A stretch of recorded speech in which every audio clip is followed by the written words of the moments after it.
Hi, and welcome to this edition of the Rugged Rundown. And this week, I'm talking to you about the best features of the Getac S410 laptop. As you know, this is the competitor to the Panasonic Toughbook FZ55.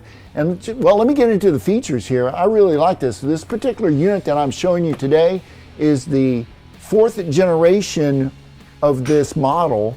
It comes with, this particular unit has an i7 11th gen processor. What I like about this laptop is the keyboard. As you know, I love keyboards, and this one is a backlit. It's very, very responsive. Love this keyboard. Has a nice mouse pad. You have your mouse buttons right here. The screen itself is daylight readable. You can get it with the option of a webcam. This particular model doesn't have the webcam, but you can get it if you wanted to get it. But what I think is the best upgrade in this 4th gen S410 is the memory upgradability.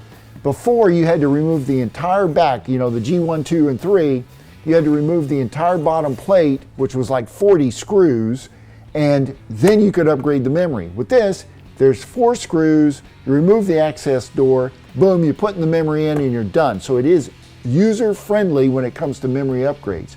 In addition, this one uses the NVMe SATA hard drive. So here's how you upgrade it. Look at that. It pops right out just like this. This is the caddy. You would just put the hard drive in here, pop it back in, just like so, and boom, your hard drive is replaced. That is a fantastic feature for a laptop.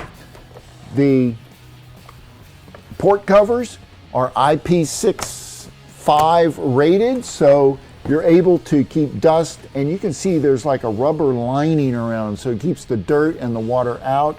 You got all of your regular ports, USB, serial, SIM card slot, USB-C right there, and on the back, of course, networking. It comes with everything you need in this unit. A great competitor to the FZ55. Let me know what you think in the comments. Let me know what you think in the comments. Don't forget to like this video and subscribe to our channel, and I'll see you guys next week.